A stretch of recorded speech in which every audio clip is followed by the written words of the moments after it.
டேஸ்டியான மைதா போண்டா எப்படி செய்யணும் பார்க்கலாம் வாங்க.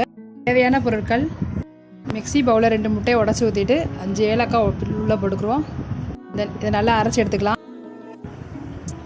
இதோட துருவி வச்ச 5 ஸ்பூன் வெல்லத்தை உள்ளே சேர்த்துக்கலாம்.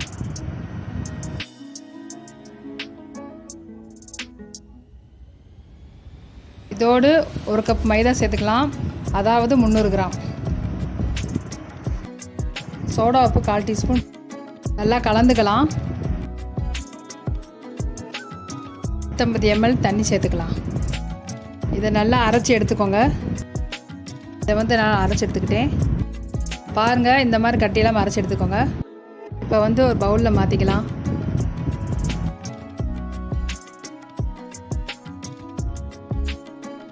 பணியாரக்கல்லில் அரை ஸ்பூன் எண்ணெய் ஊற்றிக்கலாம்.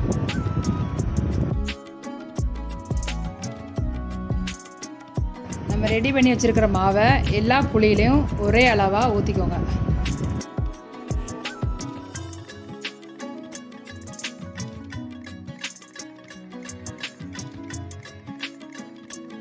ரெண்டு நிமிஷம் ஒரு மூடி போட்டு மூடிக்கோங்க. 2 நிமிஷம் ஆயிடுச்சு. இப்போ எடுத்து பார்த்துக்கலாம். இப்போ எல்லாமே நல்லா வெந்துருச்சு. எல்லாத்தையும் பொறுமையாக திருப்பி போட்டுக்கோங்க.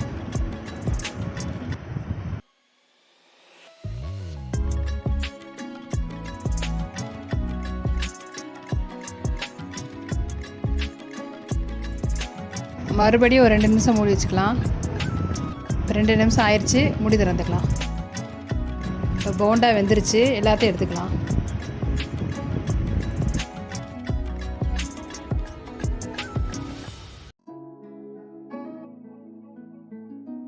திரும்பவும் நான் மறுபடியும் ஊற்றிக்கிறேன்.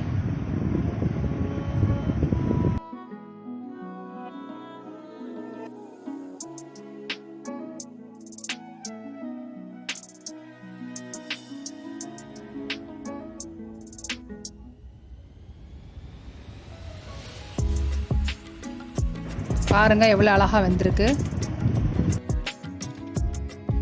டேஸ்டியான மைதா போண்டா ரெடி ஆயிடுச்சு. இதே மாதிரி உங்கள் வீட்டில் ட்ரை பண்ணி பாருங்கள்.